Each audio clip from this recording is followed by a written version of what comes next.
Oke teman-teman, para peserta SKP yang belum melaksanakan tes, kali ini kita akan bahas request dari teman-teman yang sudah masuk. Ini suruh bahas beberapa nomor soal ya. Per tanggal 5 dan 6 Oktober kita kumpulkan jadi satu, kita akan bahas. Oke, teman-teman. Oke, pertama ini tentang cara membuat diagram lingkaran. Nah, gitu ya. Ada soal pemilihan RT ada 240 orang yang datang 45, 14, 23, 75 dan sisanya tidak datang. Nah, kalau dibuat diagram lingkaran berapa derajat itu sisa yang tidak datang itu? Itu ya pertanyaannya kalau lengkapnya begitu. Maka caranya begini teman-teman. Yang tidak datang kan 240 dikurangi 45 tambah 14 tambah 23 tambah 75. Nah, ketemunya berapa? 240 dikurangi 45 tambah 14 tambah 23 tambah 75 itu nilainya 157. Berarti 240 dikurangi 157 hasilnya 83. Nah, berarti kalau menghitung besar sudut bagaimana rumusnya sederhana teman-teman. Yaitu yang tidak datang itu berapa? 83 dibagi dengan total keseluruhan warganya atau orangnya dikalikan 360 derajat. Itu kurang derajat ya. Jadi 83 per 240 dikali 360 hasilnya berapa? Nah 83 kali 360 baru dibagi 240 hasilnya 124,5 derajat. Nah, ini kalau misalkan ada soal seperti ini, silakan langsung diklik aja yang nilainya 124,5 derajat. Tidak perlu menghitung repot-repot ya, kalau memang soalnya sama. Next, untuk soal nomor 2. Nah, ini dari arus listrik selatan ke utara arah medan magnetnya kemana? Ini maksudnya gimana? Ini mungkin ya lupa ya. Tapi saya punya gambarannya seperti ini teman-teman. Ini saya kasih dua gambaran itu ya. Yang pertama itu yang sebelah kiri, gambar sebelah kiri itu arah masuknya dari kiri menuju kanan. Nah, dari kiri menuju yang depan ke belakang, kemudian muter. Yang paling ujung bagian belakang sendiri itu dari belakang. Oke, maka kutub utaranya itu itu ada U-nya itu kutub utara, yang S kutub selatan itu. Nah, kemudian kita balik. Kita mulainya yang dari yang ruas kanan, yang gambar kedua, gambar kanan itu dari sebelah kanan menuju ke kiri, maka utaranya di sebelah kanan. Kayak gitu ya. Silahkan dihafalkan dulu. Oke. Itu gambarannya. Itu menentukan kutub, teman-teman. Jadi kutub utara, kutub selatan caranya begitu. Ini sudah saya sediakan gambar supaya kalian mudah mengingatnya. Oke ya. Lanjut, kita masuk ke nomor berikutnya. Norma yang hukumnya tegas jelas ya. Norma hukum, karena kalau melanggar hukum pasti kena sanksi kan gitu ya. Jadi nanti pilihlah norma yang hukumnya tegas adalah norma hukum. Ada pertanyaan lagi, akar dari 784 per 25. Nah, ini maksudnya begini kalau ditulis ya. Akar dari 784 per 25. Nah, jelas 784 itu kan akarnya berapa? Kita hitung 784 itu 28, 25 itu akarnya 5. Jadi jawabannya adalah 28 per 5. Nah, ini. Berikutnya, jika ada tabel nilai rapot gitu dijelasin kalau si A itu dia aktif organisasi, ikut olimpiade biologi, ikut OSIS, bagaimana baik perilakunya, terus ada nilai rapotnya di tabel terlihat nilai ada 5 pelajaran yang kurang dari KKM. Nah, kalau model-model seperti ini kemarin saya jawabnya untuk rapat dewan guru ternyata opsinya tidak ada. Maka opsi yang paling tepat adalah tetap mengikuti prosedur tidak naik kelas anak itu ya gitu ya. Jadi kalau memang nilainya itu lebih dari 3, itu beda antara beda apa namanya permennya beda-beda. Yang terakhir permen yang terakhir peraturan Menteri Pendidikan Nasional, Kementerian Pendidikan Nasional dan Kebudayaan itu yang terakhir itu menentukan bahwa tidak naik kelas jika lebih dari 3 mapel. Maka jawabannya adalah B. Oke, ada silabus digunakan untuk fungsi silabus ini teman-teman atau manfaat silabus. Nah, Jadi silabus itu digunakan sebagai pedoman pengembangan perangkat pembelajaran lebih lanjut. Nah, misalkan RPP, perencanaan ya, RPP perencanaan pengelolaan kegiatan pembelajaran, pengembangan penilaian, nah termasuk penilaian. Jadi ada 3 itu, perencanaan pembelajaran, pengelolaan kegiatan pembelajaran, dan pengembangan penilaian. Itu pedomannya menggunakan silabus. Kemudian ada soal perbedaan tes sumatif dan tes formatif, ini juga sebagai agak ribet ya, karena konteks soalnya itu ini kita butuh soal aslinya ya, supaya kita bisa analisis, karena soal yang kemarin itu agak rancu, makanya banyak komplain ya. Nah, saya sediakan saja teorinya begini teman-teman. Jadi perbedaan itu meliputi 4 ini teman-teman: tujuan, isi, waktu pelaksanaan, dan tindak lanjutnya. Nah, kalau tujuan dari tes sumatif dulu, itu untuk menentukan nilai yang menjadi lambang keberhasilan siswa setelah mereka menempuh proses pembelajaran dalam jangka waktu tertentu. Ini fokusnya ke nilai yang menjadi lambang keberhasilan siswa setelah mereka menempuh proses pembelajaran dalam jangka waktu tertentu ya. Nilai keberhasilan siswa. Nah, kalau tes formatif itu untuk memantau sejauh mana peserta didik mencapai kemajuan selama proses belajarnya. Kemajuannya untuk memantau. Selain itu juga memperbaiki pembelajaran, melaksanakan feedback, ini ya, feedback juga penting, dan kemudian untuk mengetahui kesulitan-kesulitan belajar yang dialami untuk diperbaiki, itu fungsi formatif. Kedua, isinya. Jadi isinya untuk tes sumatif itu tugas-tugas atau soal-soal yang harus dikerjakan siswa setelah program pembelajaran selesai dikerjakan. Program pembelajaran ya program semester, itu maksudnya 1 semester atau 1 tahun itu ya. Nah, itu berarti. Kalau tes formatif itu setelah topik tertentu. Setelah KD tertentu bisa, topik tertentu bisa, gitu ya. Kalau yang ketiga, waktu pelaksanaan. Jadi waktu pelaksanaan untuk tes sumatif itu biasanya itu akhir semester atau akhir tahun atau akhir jenjang. Nah, akhir jenjang juga bisa. Kalau tes formatif itu akhir topik pembelajaran. Oke. Kemudian tindak lanjutnya, karena tes sumatif itu mengetahui nilai keberhasilan siswa setelah menempuh proses pembelajaran tertentu, maka biasanya tidak ada program remedial pengayaan. Pasca ujian semester itu memang tidak ada ya teman-teman ya. Nah, kalau tes formatif itu kan dalam rangka untuk memperbaiki proses pembelajaran, maka ada program remedial dan program pengayaannya. Itu ada 4 item itu, silahkan kalian pahami. Semoga nanti kalau ada soal tes formatif dan sumatif bisa mengerjakan ya. Kalau kalian paham 4 ini ya, saya yakin kalian bisa mengerjakan. Oke, nomor 4 ini. Nomor 4 lanjutan, ini ada request keempat. Kalau dalam pembelajaran ada siswa yang bertanya, umpan balik ini maksudnya, yang dapat kita lakukan adalah, nah, kalau dalam pembelajaran ada siswa yang bertanya, ada siswa tanya, kemudian respon kita kalau ada pertanyaan siswa sebagai umpan balik yang terbaik, ini kita yang lakukan apa? A. Menggiring menjadi sebuah diskusi sehingga siswa dapat menjawab pertanyaannya sendiri. B. Meminta temannya yang lain berdiskusi. C. Menjelaskan kembali materi dari awal. Nah, ini jawaban yang paling cocok. Itu supaya, ini kan konsep konstruktivisme ya. Jadi kalau siswa bertanya itu alangkah baiknya kalau kita itu menggiring menjadi sebuah diskusi. Didiskusikan dalam kelas. Nah, disuruh memikirkan, dari seluruh siswa itu ikut memikirkan pertanyaan dari si A misalkan. Nah, didiskusikan, kemudian siswa tersebut karena saling berdiskusi maka akan menemukan pertanyaan sendiri, menemukan jawaban dari pertanyaan sendiri ya. Jawabannya A yang paling bagus. Next, untuk soal berikutnya, kalau misalkan guru membuat soal, nah 10 soal, 2 soal mudah, 5 soal sedang, 3 soal sukar. Nah, ternyata 3 soal sukar itu banyak siswa yang salah menjawab. Apa yang harus dilakukan? A. Menjelaskan ulang materi keseluruhan. Tidak mungkin kan, hanya 3 soal yang siswa salah menjawab kan. Melakukan remedial khusus untuk jawaban yang salah. Nah, ini betul.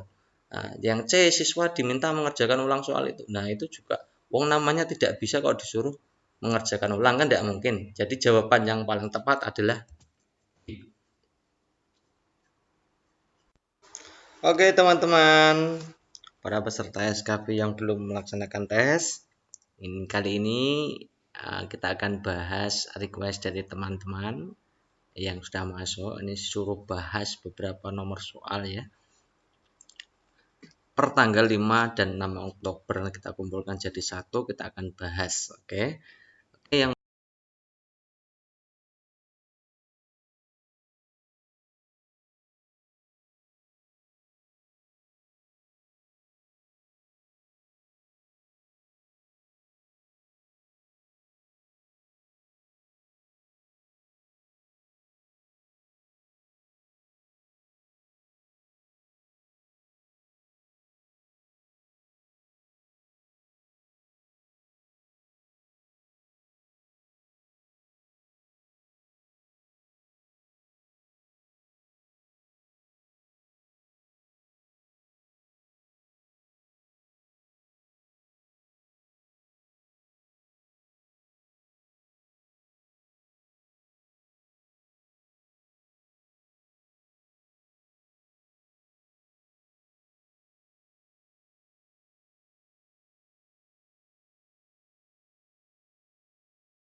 Nah, itu teman-teman.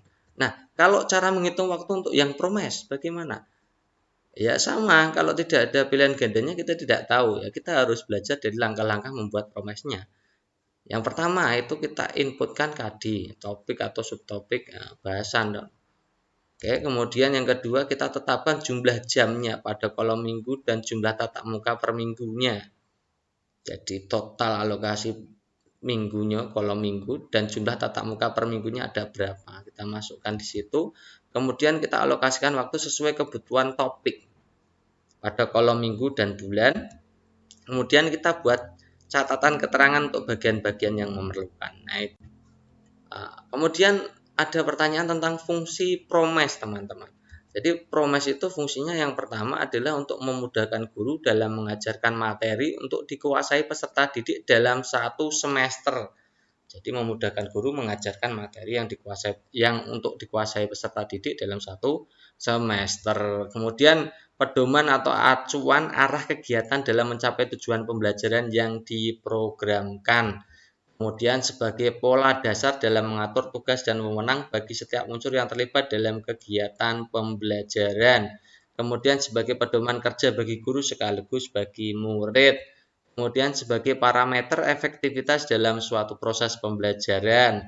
Kemudian sebagai bahan penyusun data agar terjadi keseimbangan kerja. Kemudian menghemat waktu, tenaga, alat-alat, dan biaya karena berlangsungnya program kerja yang efektif, efisien, serta terukur. Terukur ya, ada rencananya.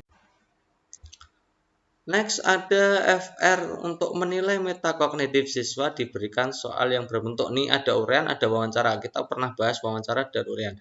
Dan mohon maaf sekali ya kalau soalnya ini kan soalnya ternyata sudah lengkap. Tinggal opsi E-nya belum ada. Nah, karena ini saya sudah mendapatkan gambaran. Jadi nanti kalau kalian mendapatkan soal ini, pastikan jawabannya seperti ini, teman-teman. Kita analisis ya. Coba metakognitif ya. Kalau uraian itu untuk menilai apa sih? Uraian itu biasanya untuk menilai pengetahuan, teman-teman. Ya. Pilihan objektif juga pengetahuan. Kalau wawancara itu biasanya untuk menilai sikap, teman-teman. Kalau observasi itu bisa sikap, bisa keterampilan. Sikap kan lewat observasi, bisa keterampilan observasi praktik, dan observasi praktik kan bisa keterampilan. Nah, sekarang kita lihat definisi metakognitif itu masuknya ke dimensi apa. Jadi metakognitif itu termasuk dimensi pengetahuan, teman-teman. Kalau dimensi pengetahuan kan faktual, konseptual, prosedural, dan metakognitif. Itu ya, ada 4 itu ya. Nah, sekarang kita cek kalau pilihan ganda atau pilihan objektif itu ya kalau ini dan ini kan jelas tidak kan ya, pengetahuan kan. Itu sikap-sikap kan tidak mungkin ya. Kemudian pilihan objektif nih teman-teman. Pilihan objektif itu biasanya untuk menguji sampai ke level konseptual. Kadang-kadang ya prosedural, tapi biasanya levelnya hanya sampai faktual dan konseptual. Kalau Orian itu umumnya itu di prosedural dan metakognitif ya. Jadi jawaban yang paling tepat adalah A. Next, ini sudah pernah kita bahas, tapi ini juga pilihan gandanya juga agak lemah ya. Ini misalkan dari 5 soal Budi benar 4 soal, salah 1 soal yang dia salah adalah, ini perhatikan nih, 5 soal Budi 4 soal, benar 4, salah 1. Jadi Budi ini termasuk ya juga pinter ini. Benarnya 4, salahnya hanya 1. Nah, salahnya ini hanya tentang ini loh. 5 kali 5 jawabannya dia 10, padahal harusnya adalah 25. Berarti itu salah apanya? Budi adalah siswa yang lemah. Tidak, karena Budi itu kalau dinilai, kalau diskor, kalau 5 soal betulnya 4 kan 80. Jadi Budi itu bukan lemah, cuma salah. Salah dalam mengidentifikasi gitu ya. Salah dalam mengidentifikasi perbedaan antara perkalian dan penjumlahan itu saja. Ini intinya ini. Nah, ini yang poin B, lihat itu Budi lemah dalam menganalisis. Menganalisis apa kan kita tidak tahu panjangnya seperti apa. Yang penting kalau nanti ada soal seperti ini, kalian jawab saja yang sesuai ini. Intinya Budi tidak bisa membedakan penjumlahan dan perkalian. Kalau B misalkan ada Budi lemah dalam menganalisis penjumlahan dan perkalian. Betul. Nah, karena itu menganalisis apa kan kita tidak tahu. Apalagi yang poin C itu DST dan seterusnya kan tidak tahu kan gitu ya. Nah, ya, itu cukup menjawab ya. Jadi kalau poin A jelas salah karena Budi adalah siswa yang lemah kan tidak. Lemah apa? Lemah dalam menganalisis dia. Kalau lemah dalam menganalisis, tapi kalau lemah itu lemah apa kan belum tahu ya. Oke.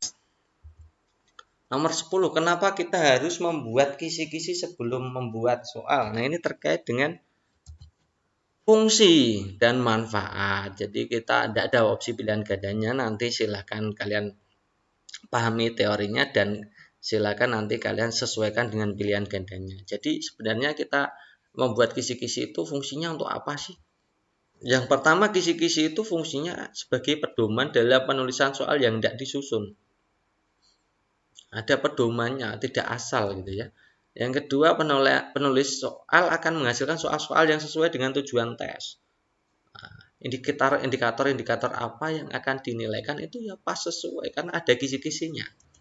Kemudian penulis soal yang berbeda akan menghasilkan perangkat soal yang relatif sama. Nah, itu bagusnya ya kalau buat itu. Nah, kalau manfaatnya apa? Sebagai pedoman penulisan soal dalam rangka soal menjadi suatu tes. Nah, ini sama ini kira-kira untuk menjamin sampel soal yang baik. Jadi kalau ada kisi-kisi maka umumnya itu soalnya yang disusun adalah baik. Nah, dalam arti mencakup semua pokok bahasan secara proporsional. Jadi itu kenapa kita harus buat kisi-kisi sebelum membuat soal.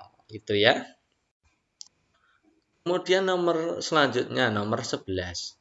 Penilaian kompetensi sikap, pengetahuan kompetensi merupakan bagian dari titik-titik penilaian. Nah, ini sudah pernah kita bahas kayaknya ya, tapi itu mungkin yang buat FR, yang request itu agak lupa-lupa ingat gitu ya. Nah, ini yang relevan adalah tujuan dan fungsi. Nah, kita bedakan. Kalau tujuan itu mengetahui tingkat penguasaan kompetensi dalam sikap, pengetahuan, dan keterampilan. Nah, ini ya, tentang yang sudah dan yang belum dikuasai. Nah, kalau fungsi itu menggambarkan sejauh mana seorang peserta didik telah menguasai suatu kompetensi. Jadi jawaban yang paling tepat adalah tujuan. Ada sikap, pengetahuan, dan keterampilan. Nah, itu ya. Next, nomor 12. Ada orang tua yang datang dan protes karena nilai ujian anaknya jelek, tapi guru tersebut dapat menjelaskan secara terperinci letak kesalahan siswa. Prinsip penilaian apa yang ini sudah kita pernah bahas ya. Ini jawabannya adalah yang akuntabel, teman-teman. Jadi ketika guru itu bisa menjelaskan prosedur teknis semuanya, setelah tes, ada pertanyaan dari orang tua, kemudian dia bisa menjelaskan ini prosedurnya, penskorannya, tekniknya apa saja ini sehingga dapat dipertanggungjawabkan secara empiris ya. Nah, bedanya apa dengan terbuka? Ini untungnya tidak ada terbuka. Kalau terbuka itu penyampaian prosedur, penskoran dan lain-lain teknik itu di awal sebelum melakukan tes. Nah, ini kan sudah dinilai jadi sudah tes. Maka jawabannya adalah akuntabel. Nah, pertanyaan berikutnya, ketika hanya sedikit siswa yang belum tuntas terhadap suatu pelajaran, program remedial yang dilakukan adalah ini teman-teman perhatikan. Program remedial itu ada pembelajaran ulang dengan metode dan media berbeda, kemudian ada bimbingan khusus atau bimbingan individu, ada tutor sebaya, dan lain-lain itu ya. Nah, kalau siswanya siswanya hanya sedikit, siswa yang belum tuntas, artinya yang tuntas banyak. Yang tuntas banyak, yang belum tuntas hanya satu atau beberapa orang saja. Nah, kalau ada satu atau beberapa peserta didik yang belum tuntas, maka remedial yang cocok adalah bimbingan khusus atau bimbingan individual atau bimbingan perorangan. Nah, itu ya. Yang menjadi tutor siapa? Guru. Nah, beda nanti dengan nanti kita jelaskan tentang tutor sebaya juga. Next ada FR untuk menilai metakognitif siswa diberikan soal yang berbentuk ini ada uraian, ada wawancara. Kita pernah bahas wawancara dan uraian. Dan mohon maaf sekali ya kalau soalnya ini kan soalnya ternyata sudah lengkap, tinggal opsi E-nya belum ada. Nah, karena ini saya sudah mendapatkan gambaran. Jadi nanti kalau kalian mendapatkan soal ini, pastikan jawabannya seperti ini teman-teman. Kita analisis ya. Coba metakognitif ya. Kalau uraian itu untuk menilai apa sih? Nah, uraian itu biasanya untuk menilai pengetahuan teman-teman. Ya, pilihan objektif juga pengetahuan. Kalau wawancara itu biasanya untuk menilai sikap teman-teman. Kalau observasi itu bisa sikap, bisa keterampilan. Sikap kan lewat observasi bisa, keterampilan observasi praktik, dan observasi praktik kan bisa keterampilan. Nah, sekarang kita lihat definisi metakognitif itu masuknya ke dimensi apa. Jadi metakognitif itu termasuk dimensi pengetahuan teman-teman. Kalau dimensi pengetahuan kan faktual, konseptual, prosedural, dan metakognitif. Itu ya, ada 4 itu ya. Nah, sekarang kita cek kalau pilihan ganda atau pilihan objektif itu ya kalau ini dan ini kan jelas tidak kan ya, pengetahuan kan. Itu sikap-sikap kan tidak mungkin ya. Kemudian pilihan objektif nih teman-teman. Pilihan objektif itu biasanya untuk menguji sampai ke level konseptual. Kadang-kadang ya prosedural, tapi biasanya levelnya hanya sampai faktual dan konseptual. Nah, ada soal FR tentang penskoran. Nah, ini penskoran tanpa koreksi dengan koreksi. Nah, kita sudah berikan teorinya begini teman-teman. Yang pertama kita bahas dulu bahwa penskoran tanpa koreksi dengan koreksi, penskoran dengan koreksi itu terkait dengan pada soal pilihan ganda. Nah, pada soal pilihan ganda. Jadi yang pertama penskoran tanpa koreksi itu penskoran dengan setiap butir soal yang dijawab benar mendapatkan nilai 1. Nah, ini yang difokuskan kalau siswa itu menjawab benar, itu yang dipikirkan hanya benarnya itu saja. Nah, rumusnya apa?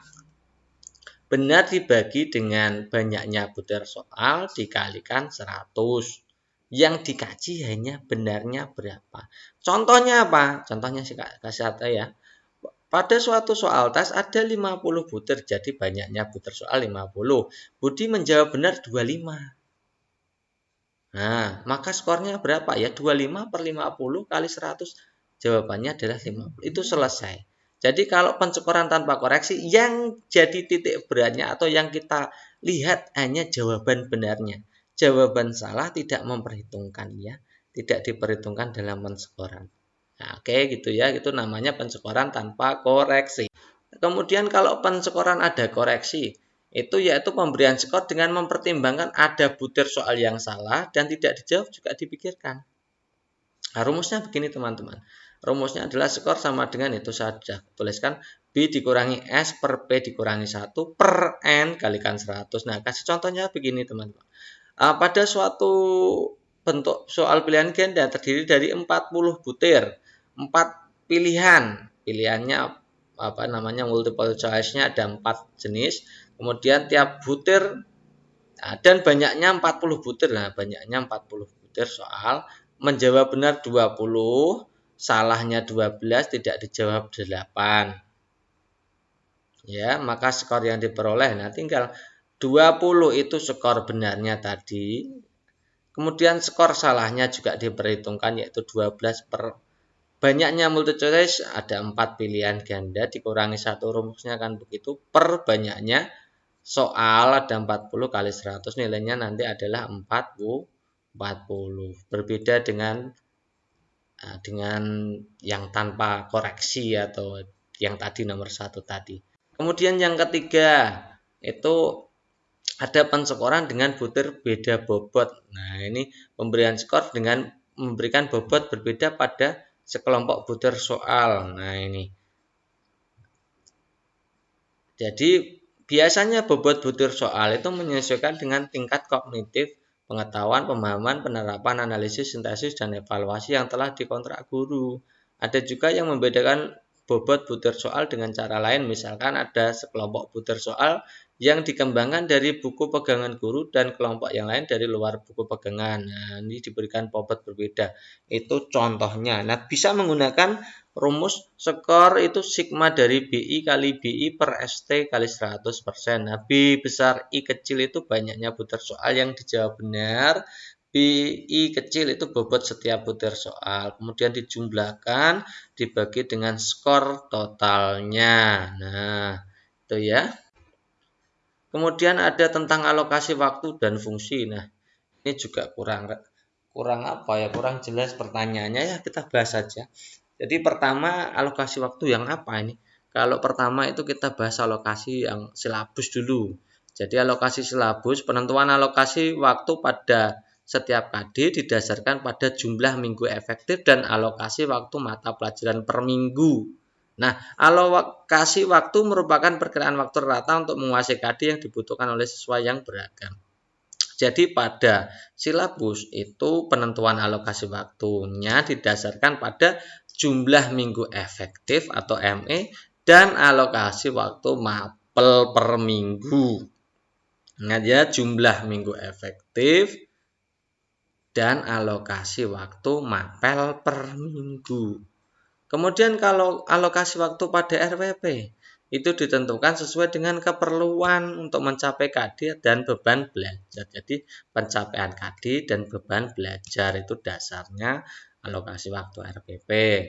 Kalau alokasi waktu pada prota, ini yang diperhatikan adalah pekan atau minggu efektifnya. Nah, penentuan alokasi waktu ditentukan pada jumlah jam pelajaran sesuai struktur kurikulum yang berlaku, juga keluasan materi yang harus dikuasai. Jadi kalau pada prota itu jumlah jam pelajaran dan keluasan materi. Kalau alokasi waktu RPP itu dasarnya adalah pencapaian KD dan beban belajar. Kalau silabus itu dasarnya adalah jumlah minggu efektif dan alokasi waktu mapel per minggu.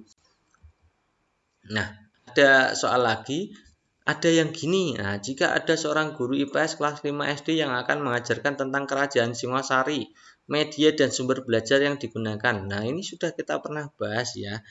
Jadi media dan sumber itu berbeda. Misalkan opsi A, peta. Peta itu masuknya media. Globe itu juga media. Jadi media-media. B, buku sumber itu sumber. Penduduk asli Jawa Tengah itu sumber. Jadi sumber dan sumber. Nah, yang C itu buku di perpustakaan, itu juga sumber. D, gambar candi peninggalan, itu media. E, internet tentang kerajaan Singosari. Nah, internet kan bisa macam-macam. Bisa sejarahnya ada yang buat, ada gambarnya, candinya, ada banyak sekali ya. Jadi E itu bisa sebagai media, juga bisa sebagai sumber. Jadi jawabannya adalah E. Oke teman-teman, itu request yang dari teman-teman sudah kita bahas semua. Dan kalau ada pembahasan yang salah dari saya minta maaf sekali ya.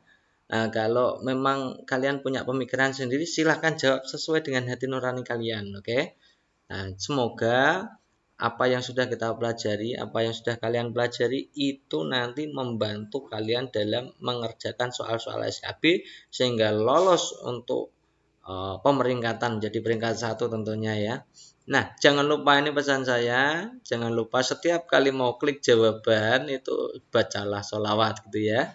Nah, ini teman-teman, selamat untuk belajar. Nah, lembur juga boleh, tapi kalau besok pagi mau tes usahakan untuk tidur dulu. Nah, jangan lupa istirahat supaya nanti besok pagi fresh. Nah, kalau tahu bagaimana belajar kontennya? Belajar kontennya bisa kita teruskan nanti pagi setelah mandi kan gitu ya. Oke. Itu ya. Selamat malam dan assalamualaikum warahmatullahi wabarakatuh.